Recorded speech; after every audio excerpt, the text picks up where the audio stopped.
the sideboard is going to be different accordingly.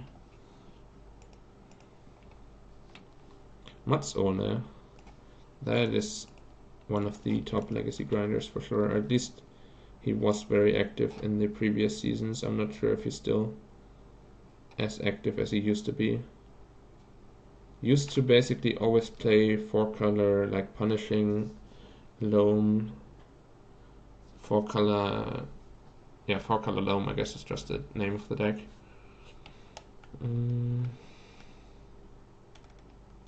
Yeah, I guess he's a little bit less active nowadays, but his hand looks pretty awful. I mean, we're resistant to Wasteland, but not very resistant to Chalice. I mean, I would cast this turn 1, but then I don't have a Force of Will either, so it looks like a mulligan. His hand's also awkward, but I think it has to be a keep. And then most likely I'll have to brainstorm, might even have to brainstorm on my opponent's turn if they run out Chalice here. And hopefully I don't end up brainstorm locking myself that way. I think maximizing my chances for a second land is more important than being able to cast Baleful Strix on curve. That's the most awkward draw I could get though, because now I would want to run out Deathrite, but I also want to brainstorm for a land. The Deathrite is lower variance, but then I'm guaranteed to miss my land drop. I think I can't really win from there. Then my opponent can just Punishing Fire or Replicate down my Deathrite and I'm super screwed. I think I'll go for the brainstorm and hope to get there. Okay. If that had backfired, I was in huge trouble. 1 recruiter should be good enough for me, so I can shuffle 1 away. I definitely want all my lands. I want my Aluren for the potential of a turn 3 kill. And I probably want my Leovold, so I can get rid of Baleful Strix. One of these 2 cards I'm getting rid of, I think.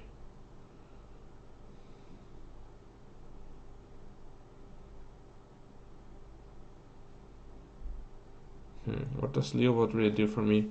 Assume my Deathrite Shaman does get Punishing Fire, then Leovold is a little bit of a better follow-up. Yeah, okay, I'll get rid of the Baleful Strix. Baleful Strix matches up better against my opponent's potential Knight of the Reliquary, though I assume with how fragile my mana base is, my opponent is going to be using those to destroy my lands more than he's going to be using them to attack for at least the first few turns. So I don't really think like having a Death Touch blocker for the Knight is too relevant. In those cases I would also rather have Leovold on the board so that I get to get card draws off of the Wasteland activations. Please just cast Dark Confident. Dark Confident. No! So rude. Well, this Leovold disincentivizes activations of Wasteland and incentivizes my opponent to just, well, I guess Liliana is still bad for me, because Liliana Plus is actually super awkward because I like all 3 of my cards. Liliana Minus would be great for me because then I have the kill in hand once again, and I'm still looking very non-suspicious here. I look like exactly 4-color Leovold or Soul Tile control. My opponent doesn't have to suspect at all that I have Aluren things going on. Sure.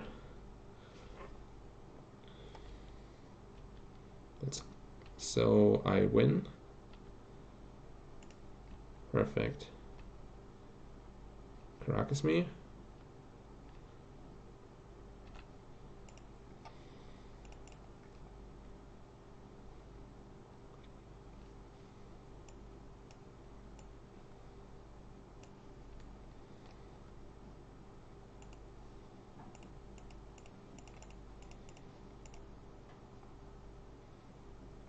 Yeah, this extra Aluren feels a lot better than the Hymn to Turk.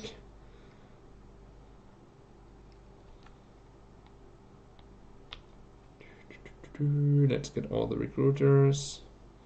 All them recruiters.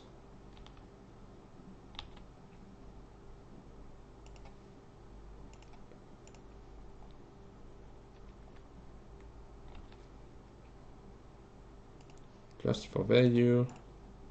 In this version of the deck, it doesn't actually do anything to have those extra recruiters. Then we grab ourselves a Cavern Harpy. With Manowar in my hand, it does a little bit of something. Because they could Swords to Plowshares here in response, but because I had the Manowar in my hand, instead of having to search for it, it doesn't change anything. So, Parasitic Strix. And then I think you want to cast this, put the trigger on this deck, and then response bounce it is the correct way to do it. So that your Parasitic Strix isn't vulnerable to removal, and then you flash this in response to the trigger. And then let the trigger resolve. Oh no, Punishing Fire coming back. And then this trigger. Okay, yeah. I think that's the way that you play the combo, so Swords to Plowshares doesn't disrupt your Strix. Because then if they respond to Swords to Plowshares, with Swords to Plowshares, I flash in Cavern Harpy in response and save it. And at no point is my Parasitic Strix ever in danger of getting swordsed. If you put this onto the board and then put Cavern Harpy onto the stack, at the point where Cavern Harpy is on the stack, then this is vulnerable to removal. But because I have this trigger looming here that they have to respond to, they can't afford to wait on their removal, and if they do it when I have this in my hand, I can save it. So, pretty important little nuance. Though, Swords to Plowshares on my Recruiter of the Guard in response to the Manowar trigger can break up the chain at an earlier point, which is the awkward part of using this instead of Arctic Merfolk, though we already saw the upsides of having a Manowar instead of an Arctic Merfolk, because disrupting my opponent with the bounce effect was very relevant. Okay, so 4-color loam. I definitely want the extra Abrupt Decay. It stops Knight of the Reliquary, stops like Sylvan Library, Liliana, Chalice, everything. Frozen Grip for Chalice. I'm not sure I even care that much about Chalice. I mean, I do want some outs for it, like these Abrupt Decays are definitely in my deck. But my main combo doesn't really get disrupted by it. And then, also not sure if Surgical is even good enough against them, because they do have like graveyard shenanigans going on with Life from the Loam, but their deck already runs fewer copies of Life from the Loam than lands does, and even against lands there's aspects of the deck that you have to deal with that are more important than the graveyard, at least in some matchups, like stopping the 20/20 from coming down. Yeah, I agree, it's probably bad.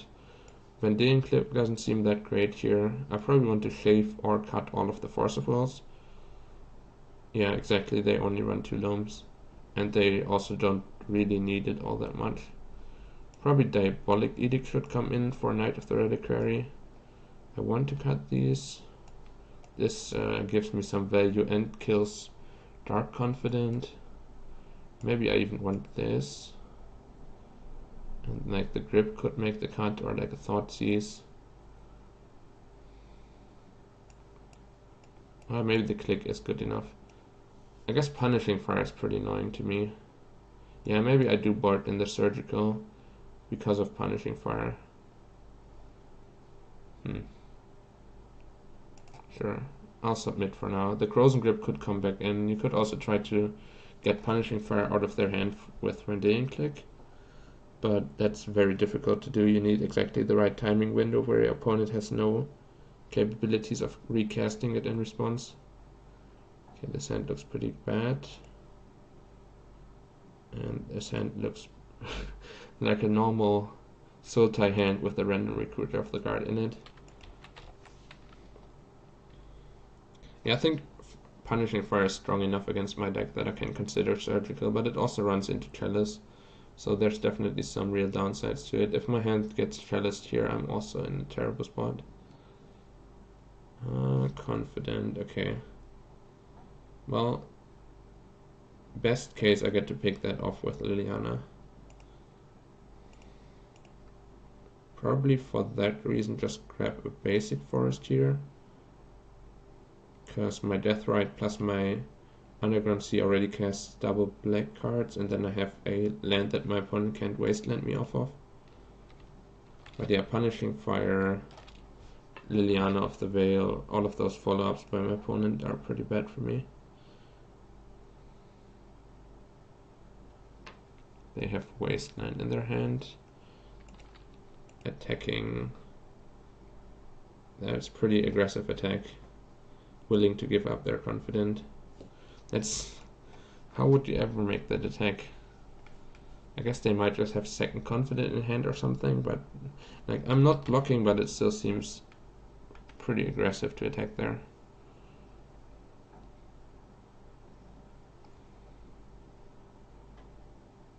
Because there's definitely hands I could have where I would happily take this trade.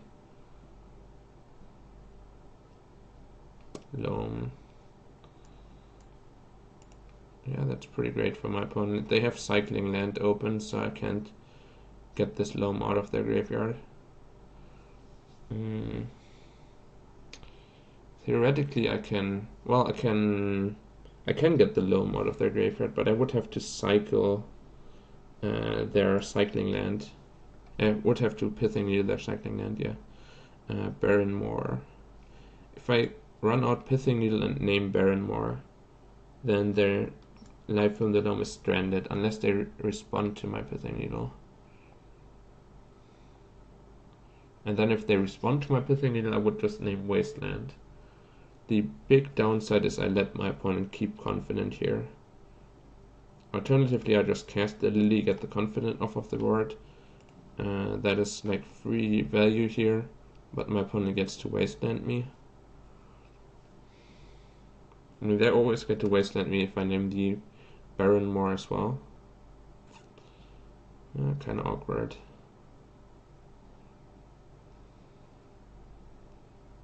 I can name Wasteland with this regardless and just let them keep their Loam, because without Wasteland it's not as big of a deal. Very interesting spot as well.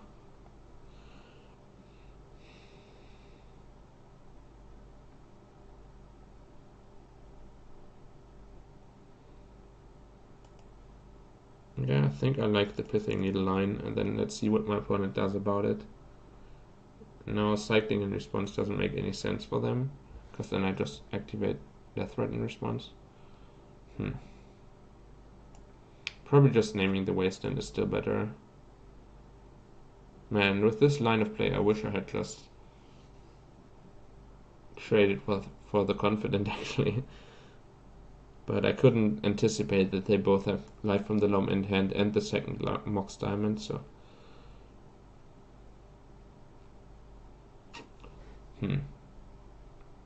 So I can either get rid of the Loam for the rest of the game, or like this Loam, not all of them, but then I let my opponent keep Wastelanding me, so there's some huge risk attached to that.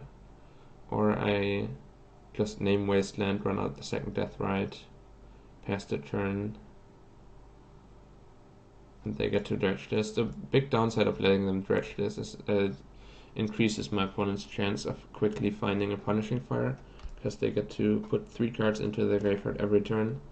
So, very quick way of finding Punishing Fire in comparison to their draw step, because they see 4 new cards every turn.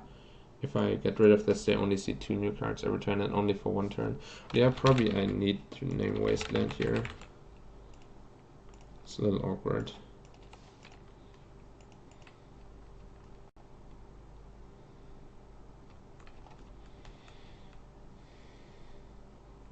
I do have Deathrite open to deal with the Loam as well. Like the ability to recur lands at least.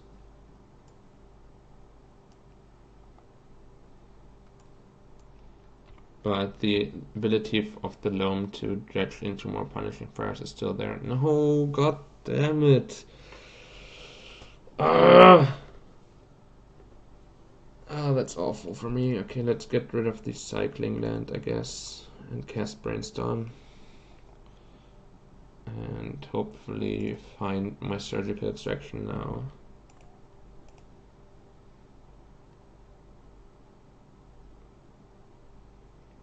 Okay, none of these is surgical. They can return their punishing fire to the hand right away so that the Deathrite Shaman can eat it up while it's in the graveyard. So I guess keeping open grove also works for that.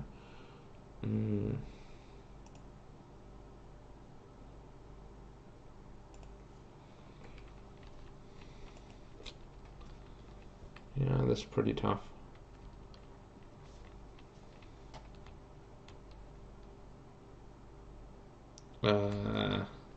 Yeah, I mean, that was kind of obvious that they have the extra land, but yeah, now I'm pretty toast. Pretty sick draw. Pretty sick draw. The double Mox Diamond opening. And then finding the Punishing Fire on exactly the last turn before my Deathrites were going to take control of the graveyard.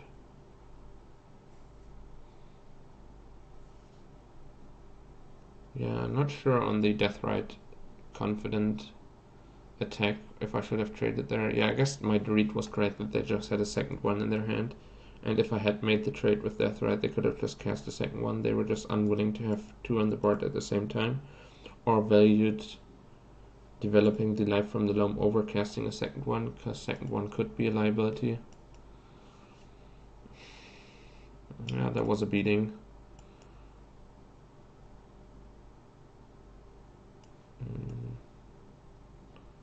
Not much I can do about it. I can bring this in as well for another chance at picking off Punishing Fire, but it's always difficult to do that.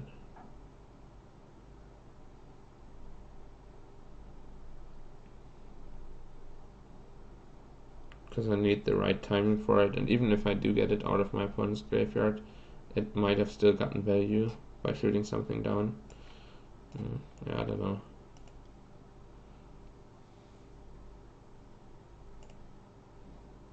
Though to be fair, if I was on the play, I would have just demolished my opponent, and because they were on the play, they destroyed me. Because like turn 2 Liliana against the turn 2 or turn 1 Dark Confident would have been a huge blowout, and then they're behind without the extra draw of the Confident.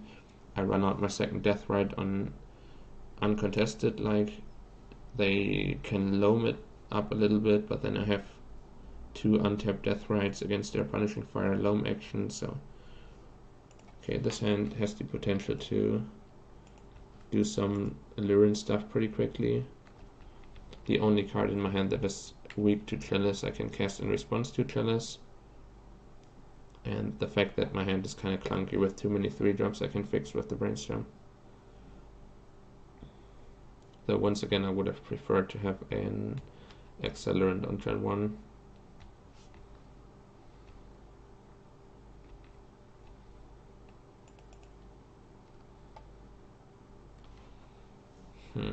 Can I afford to get Island into Forest here? Probably have to, when my goal is to get to 4 mana.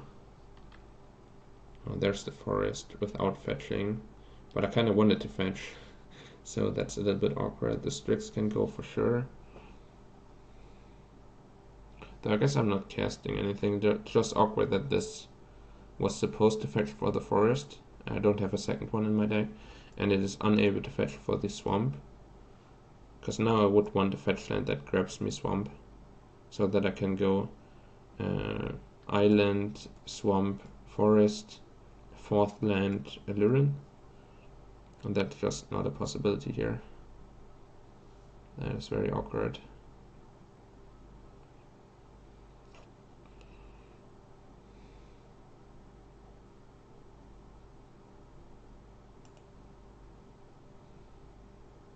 Guess I just have to accept that and fetch for like Underground Sea or something with this, or Tropical Island. Could theoretically run out this Forest and then run this out and not crack it, and then turn 4 I have an Aluren. without being weak to Wasteland. But then I have to not cast anything for like multiple turns and have to draw some bad cards again. That seems a little bit too passive. Like then I'm dead to a single disruptive card for my Aluren.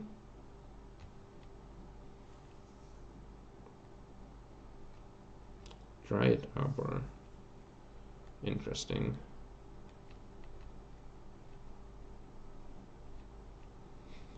That is a pretty weird draw by my opponent.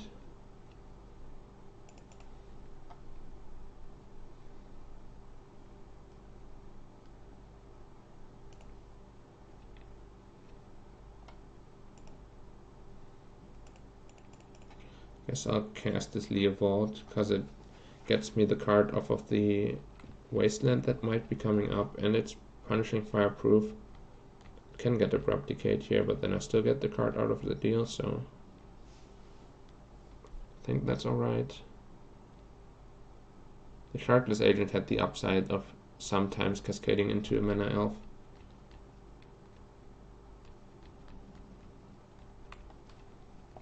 So I have 6 outs in my deck that Shardless Agent could have hit that accelerated my mana.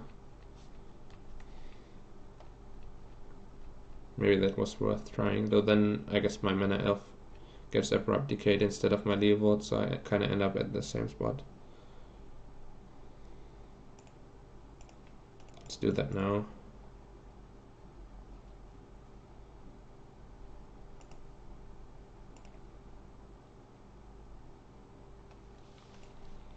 Let's name Wasteland.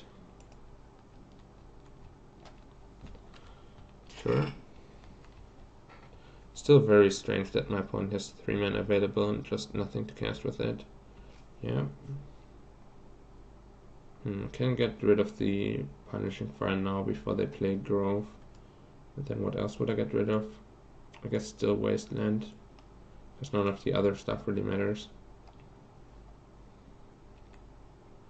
Yeah, sure, why not? I mean, it's only weak to them having a second Punishing Fire in their hand and then finding the Grove later on, when I could potentially get rid of both of them. Also, I could have gotten a better second land out of it instead of the Wasteland, like these cycling lands. Though I guess if my opponent has 2 cycling lands available, I don't really mind, because yeah, I already stopped the Punishing Fire from coming back, so that was pretty nice. Come on, 4th land. Damn it. Well, my opponent seems very flooded, so that makes Abrupt Decaying their Mox Diamond a little less appealing than it would usually be. More lands is pretty much all I need at this point. And if that changes, I can still shuffle. So I think I pass with Abrupt Decay. Open. Right, could they cast anything scary for 4 mana that I can't Abrupt Decay off of the board? That punishes me. I think most of their 4-drops are like dirtily planeswalkers, like Garruk and I don't know what else, like that type of stuff. Garruk Relentless. So I don't think I really mind them casting a 4-drop. So getting them off of their mana was not that relevant. And I guess in case my combo goes wrong, I want this Knight off of the board though. Can still fetch here now, because the 4th land does not seem relevant to my combo now. Okay, sure.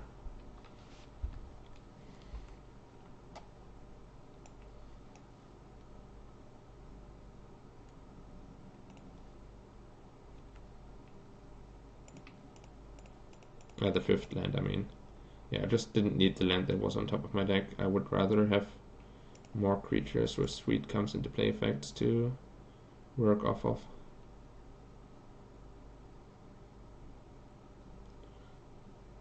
Nice. Debated.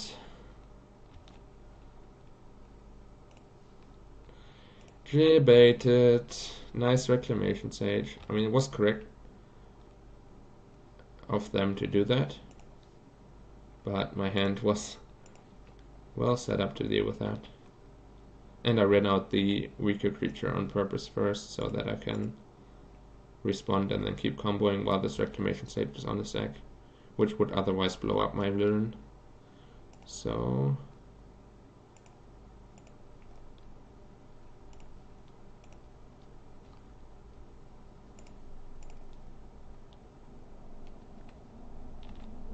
you dead.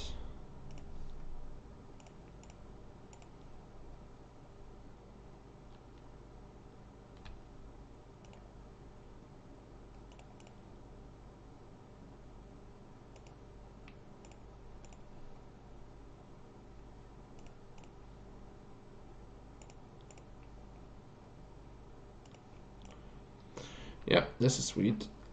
This is sweet. Yeah, I do like adding the 4th Aluren, I think, and I do like the extra mana acceleration, though I never drew the Birds of Paradise in any of my... I mean, I had it in my Ponder, but then decided against it. It never came up, but I feel like the extra mana acceleration is something that the deck was looking for. So...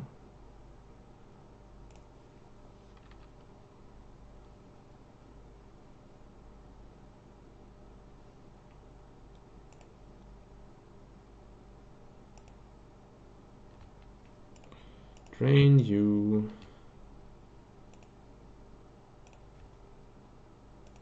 Return this.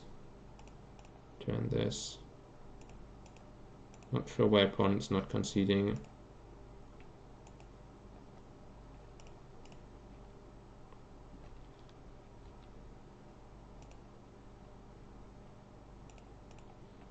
Because I don't think I'm going to be timing out here with 8 more minutes to make 7 more parasitic strikes. There we go. Nice. Hi MC Bashki 1